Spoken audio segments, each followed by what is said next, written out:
to do that. Here we go. The buffet at Timberline Lodge, breakfast buffet, and it is amazing. Look at this food. So much food. So much food.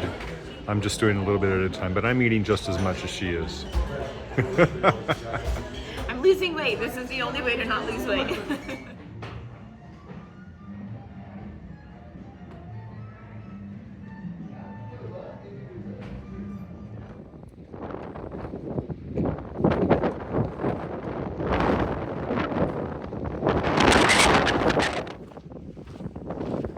Well, we're up on Mount Hood. It's extremely windy. I'm rigged for sandstorm mode, so just call me a Jawa. Good times.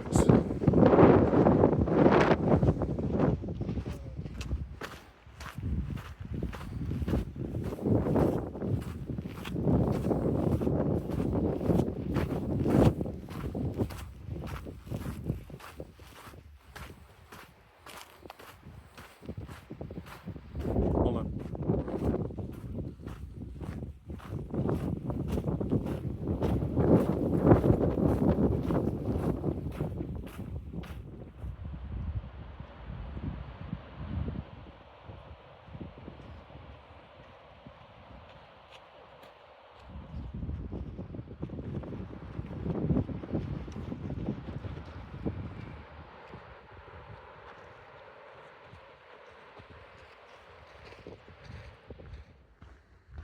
Well, we survived the blowing sand for now, so I no longer have to dress like a Jawa.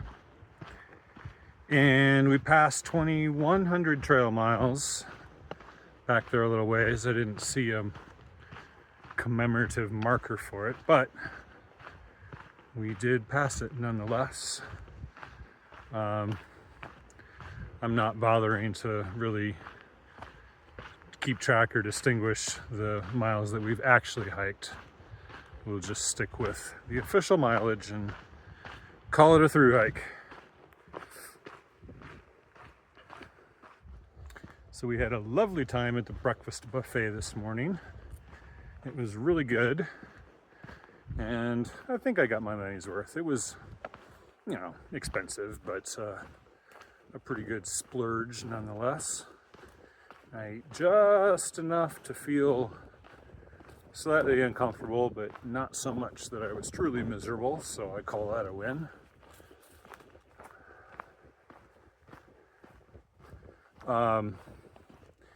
Now we are hiking down the mountain towards the Sandy River. There's supposed to be massive thunderstorms this evening if the weather forecast plays out. There's always ifs in there, but seems to be pretty confident that there's going to be big thunderstorms, and there is a flash flood watch out, and that means that we need to get across the Sandy River before any potential flooding starts, because the Sandy River this time of year is probably something we can hop across or maybe walk a small log across.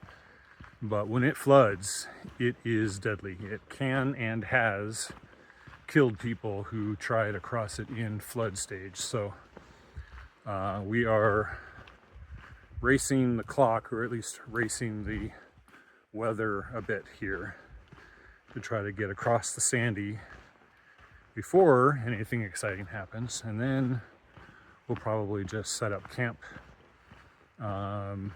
close on the north side somewhere and ride out the storms if they appear to be developing.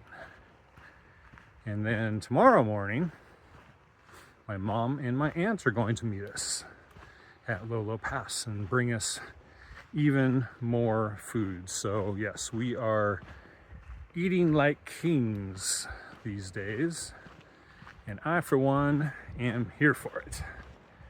It is amazing.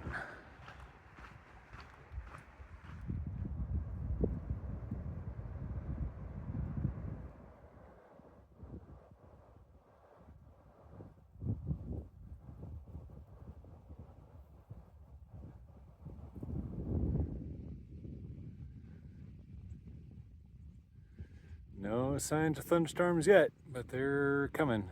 So says the weather forecast, quite confidently. We will see.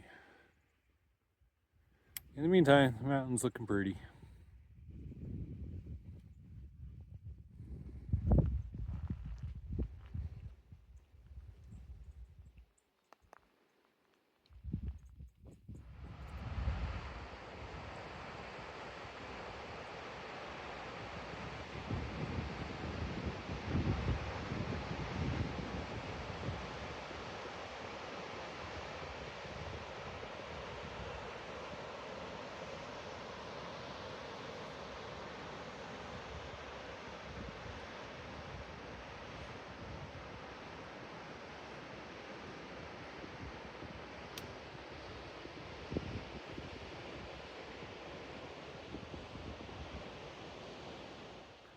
So we're walking along here and everything is coated in a layer of dust. It's just kind of a monochromatic gray.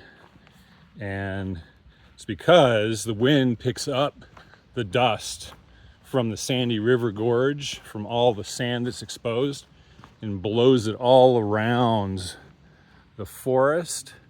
And it looks like you're beside a really heavily traveled gravel road in the forest, but we're not. It's just the wind. Filthy. Look at that. Blah. And this is where all that dust comes from. The wind just picks it up and throws it up in the air. And there goes the Sandy River way down deep into a huge gorge. Can't even see it down there.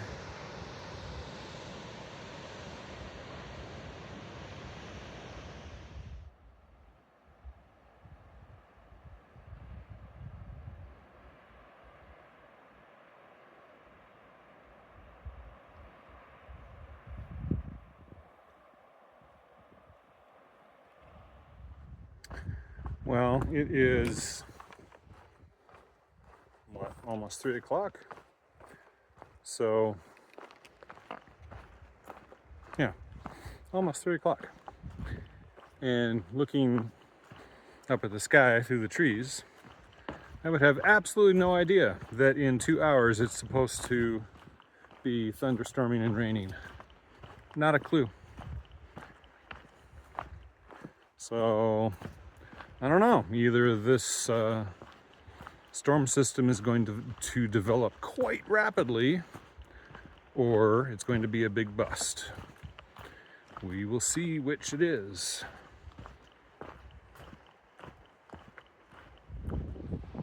All right, we made it to the Sandy River, which was the big goal for the day, so we don't die in a raging flood. And we made it before any sign of thunderstorms have appeared at all. Yeah, look at the sky. There's just nothing. I am dubious, but we'll see. Anyway, now we need to get across the river. And supposedly there's logs a little bit upstream that we can walk, so we'll find out. Okay, well, here's something that looks ominous. I think it's starting. Oh yeah, we're hearing the first distant thunder. It's on.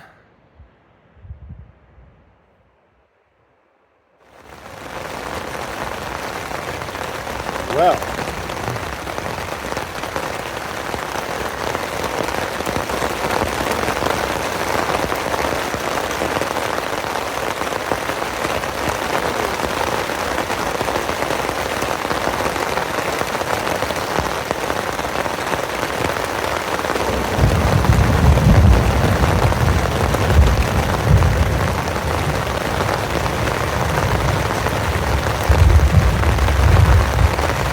times, good times.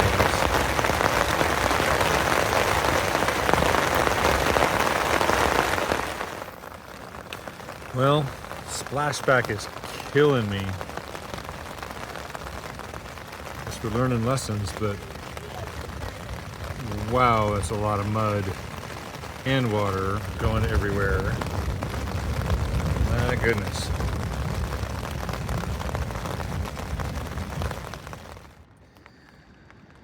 Well, I got wrecked in that thunderstorm, and the problem was splashback, and the water splashing under the rain fly and then soaking my inner netting. I actually have a double wall tent,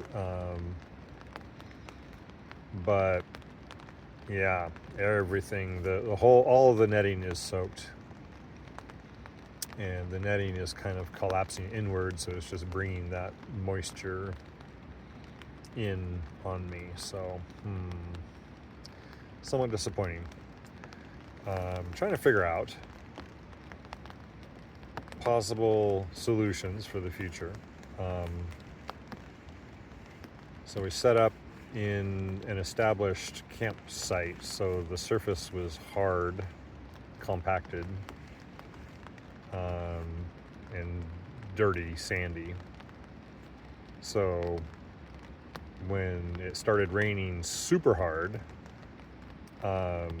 the water just pooled up on the ground, and then the big raindrops just caused giant splashes which went everywhere. I've got mud all the way up the sides of my netting. I mean, it was going 2.5 feet high. So yeah, I don't know. Could maybe try to pitch the outer fly lower to the ground, but it's not really designed to do that. Or I could set up on softer, more absorbent surface, but that's hard to do as well. So I'm not sure what the answer is, but it's a learning experience, and I'm still dry enough to make it through the night, but not as dry as I had hoped.